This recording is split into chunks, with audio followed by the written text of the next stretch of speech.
Imagine calling the police, crying your eyes out, telling them your daughter has been kidnapped, only to later find out she orchestrated the whole thing to boost her Instagram following. Welcome to the absolute circus that is the case of Sherri Papini, a suburban mom turned international headline.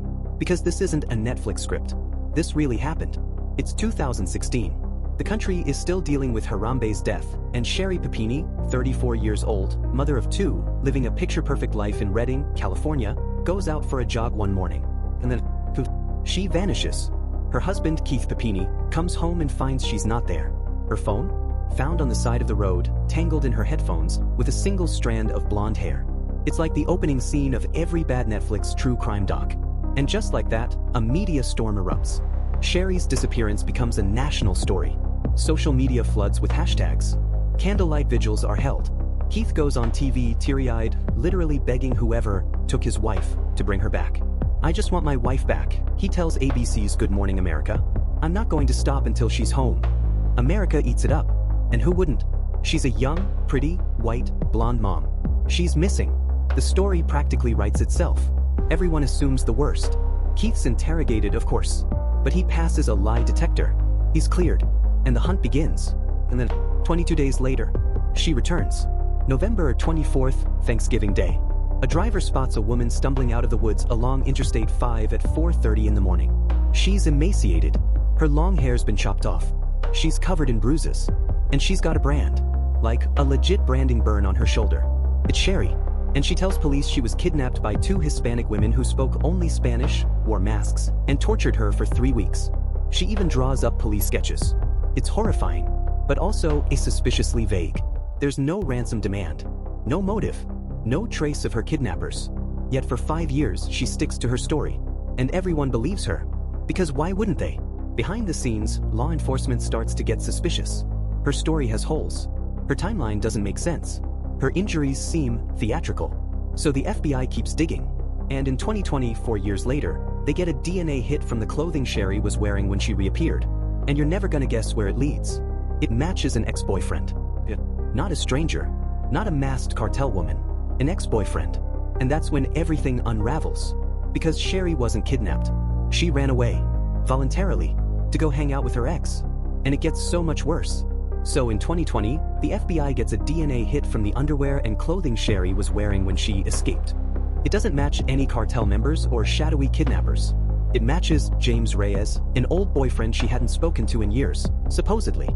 But here's the thing, Reyes didn't just randomly leave DNA on her clothes.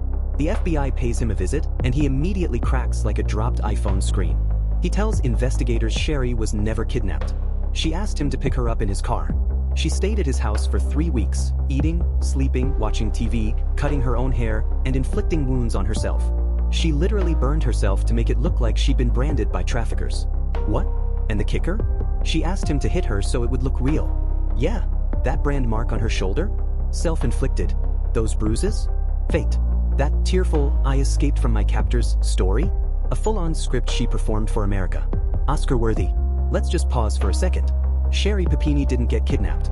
She faked the whole thing and had her ex-boyfriend go along with it. Meanwhile, her husband was on national TV sobbing for her return. Her kids thought their mom was being tortured. And the worst part? She let innocent people take the blame. Her fake story included detailed descriptions of two masked Hispanic women. She even helped law enforcement create composite sketches, literally inventing the faces of her captors. She said they chained her to a pole, beat her, starved her, and branded her with a heated tool like she was cattle. This ignited racist panic in the local community. People were terrified. Innocent Latino women were viewed with suspicion. The damage she caused went far beyond her family. All for what? Internet fame. Because yeah, that's what she wanted. Fame. Public attention. The sympathy of strangers. Sherri saw the missing woman media cycle and thought, I could be the next big story. And she was. Just not in the way she hoped. Now, the FBI knew the truth, but they wanted her to bury herself. So in 2020, they bring her in for another interview under the guise of following up on new leads. What do they really do? They confront her with James Reyes' story. They confront her with DNA evidence from his apartment. They confront her with phone records showing burner phone contact between her and Reyes, leading up to the day she vanished. And Sherri? She denies everything. Says she doesn't know James. Claims the FBI is lying. Straight up refuses to admit anything, like it's a school play and she forgot her lines. Even with all the proof on the table, she says none of it is true. You can actually hear the agents getting frustrated in transcripts. Like, it's all right there, and she's still acting like this is just a weird coincidence. While all this is happening, there's another twist.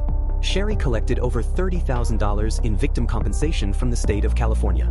That includes therapy reimbursements, ambulance fees, and other services that were paid using taxpayer money. She also got $49,000 from the GoFundMe her husband created to support her recovery. So not only did she fake her kidnapping, she cashed in on it. Insurance fraud, state fraud, federal fraud. It's like she checked off every crime possible right after binge watching Gone Girl and thinking, I could do that. Just recap. Fake kidnapping, blames innocent people, abandons her husband and kids, tortures herself for realism, cashes in on sympathy money, lies to the FBI. And she kept this lie going for 6 years. This wasn't a moment of panic. This was strategic sociopathy. In March 2022, Sherri Papini is finally arrested. The charges? Making false statements to a federal law enforcement officer, mail fraud, government fraud.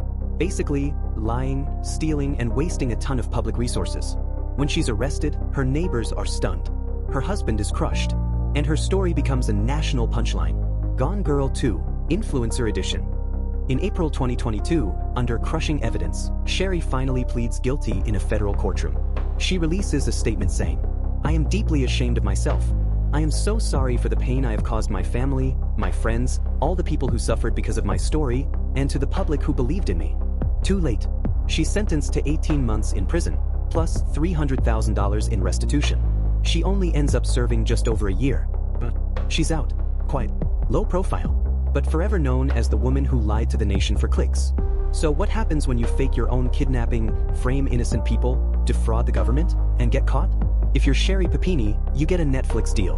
Because of course you do. As soon as news broke that Sherri faked the whole thing, the internet exploded. Twitter, Reddit, TikTok, everyone had a take. Memes flooded in. One said, Gone Girl walked so Sherri Papini could run, and then fake getting kidnapped. Another joked, if lying was an Olympic sport, Sherri would take gold, after faking an injury and blaming it on her coach. People were furious, amused, and shocked in equal parts. Because this wasn't just someone lying. This was someone weaponizing trauma, at a time when real women were disappearing. Sherri's fake story took up national attention, airtime that could have gone to real victims. Let's break this down. This story isn't just about one woman lying.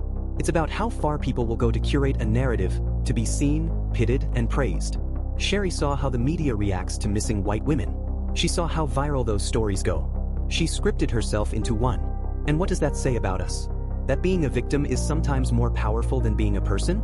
That attention, even from tragedy, is the ultimate social currency? That's the dark heart of this story. Sherri didn't just want money or revenge. She wanted significance. And in a fame-obsessed world, being a victim is a fast track to that. In court, Sherri cried. She apologized. She said she needed mental health treatment. And to be fair, psychologists did diagnose her with anxiety disorders, depression, the personality disorder with narcissistic features. But the judge didn't let that excuse her behavior. People don't fake kidnappings because they're anxious. They do it to manipulate. She was sentenced to 18 months in prison, followed by 36 months of supervised release.